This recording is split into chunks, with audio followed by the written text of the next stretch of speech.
Здравствуйте. Как у вас настроение? Ну нет, я так не скажу, что так однозначно. Просто ребята проявили характер. Я думаю, такой самоотверженность была, да, на фоне. То, что блокировали броски. Просто, ну, очень самоотверженно играли. Да. Поначалу видно было, что шведы нас поддавили, немножко была проблема с выходом из зоны и в зоне немножко. Но потом как бы преобразились. И главное, что по физическим данным мы не уступали. И это отразилось в третьем периоде, когда мы начали также бегать, также садиться, где-то даже немножко сдали, и мы уже могли свою игру навязать. Вас удивило, что сборная России выиграла плюс 15 по выбрасыванию? Вынесла шведов в эту композицию? Честно скажу, да. Потому что уже из первого выбрасывания, когда мы видели, что они настроились. Но это тоже дает свое. Вы видели сейчас, да, что в каждой тренировке мы остаемся, они отрабатывают выбрасывание. И это и была, может быть, один из самых важнейших факторов, потому что каждое выбрасывание, которое мы выиграли, мы не давали шведам создать момент, создать бросок или хороший выход из зоны. Это как бы... Но проблема есть в неравных составах, да, пока? Не все отработано. Ну, проблема, ну как, всегда хочется лучше, но шведы, они, скажем, топовая команда, да, мы видели, и шведам мы не дали даже в зону войти, они не встали, и на нас они садились, так что есть над чем работать. Самое маленькое игровое время, меньше 10 минут было у Мазякина, с чем это связано? Ну, так получилось, так, Олег Валерьевич так выпускал смены, где-то попадало, где-то, может, на пересменке позже вышел, да, и специально не было такого, что убирали, да, чтобы меньше. Просто по ощущениям, если там их повозили в зоне, он чуть-чуть, может, позже вышел, и сразу поменяли, чтобы кто-то начал с центральных, кто больше выиграл бросание. В следующих матчах будет больше игровой практики у него? У кого? У Мазякина.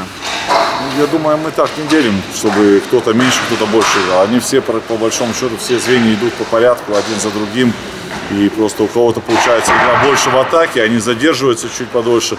Кто-то в обороне наигрался, там 20 секунд, мы видим, что уже не выбраться им. Да? Если прижали шайбу, надо их менять. Так что тут нет такого, что мы убираем у кого-то время и добавляем другому. Вы от Мазякина больше ждете, как, чтобы он больше забивал, либо он все-таки исполнял все капитанские функции? Вот, как ну, все вместе.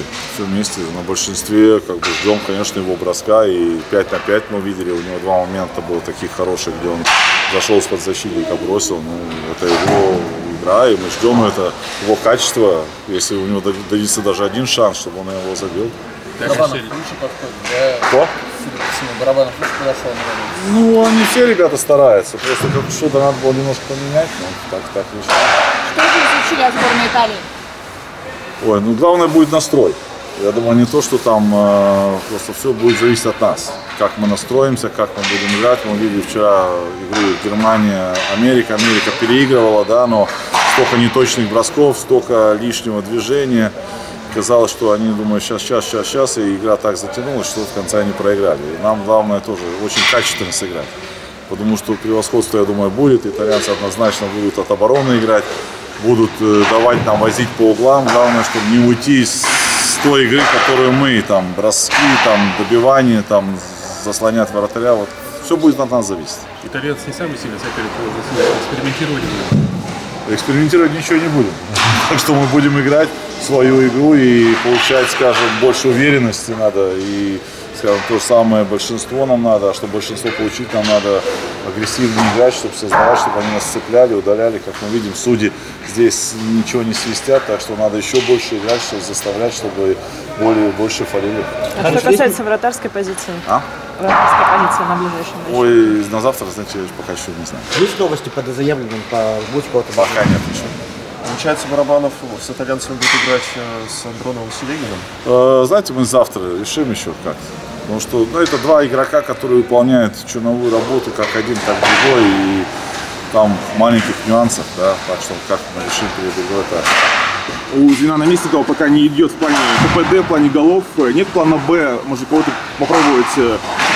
Не идет это, если мы сыграли бы 3-4 игры, тогда можно сказать, не идет. Мы играли с топовой командой, мы сыграли 1-1, конечно. И Шипачев не забили, и Андронов не забили, да, и не Андронов, а наместников не забили. Но это нельзя сказать, что не идет, потому что мы играем против сильного соперника, который наравне или где-то считается по игрокам лучше нас, да. Так что надо свое время, надо смотреть, если будет там на протяжении 2-3 игр ничего не получаться, тогда будем что-то смотреть. Ну вообще вчера, получается, две НХЛские команды проиграли. США, Швеция. НХЛ вообще не очень близко. Насколько вы, с учетом этого нюанса, вы ждете кого-то из океана? Потому что людям будет сложно адаптироваться с листа, а плей-офф будет потом уже. Знаете, ну сейчас пока мне трудно сказать. Я сейчас не хочу об этом заговорить. Там ребята играют, и потом будем смотреть. Не думали о том, чтобы перевести все-таки Паладина к наместнику и Кучеру, а не НХЛовцы? Вот пока нет. Я говорю, это одна игра, и пока мы как бы каких-то больших движений не собираемся делать. Такое либеральное это неожиданность была или предупреждение? Такое либеральное судейство неожиданность или предупреждают, что дадут поиграть? Ну, как сказать. Ну так судят, мы уже на Евротуре видели, да, то же самое, что где-то судьи пропускают, где-то не... Ну, по-другому судят, надо быть просто готовым. Все обсуждают эту идею с фильма, вчера обсуждали, она выстрелила, ну, «Хозяин морей». Какое у вас следующее кино в репертуаре? Пока не знаю, пока я не знаю, но что-то вне хоккея, она иногда помогает, как бы отвлекает немножко. Не суть в том, что насколько там глубокая мысль, просто отвлекает. И ну, да. в этот момент и ребята, не каждый где-то по одному где-то пошли гулять, мы все вместе сидели там, посмотрели, и потом там кто чай, кто кофе выпил, да, это немножко сплачивает. Вчера Панарин предлагал «Бригаду» смотреть. Вот, что думаете? Да без разницы, что смотреть.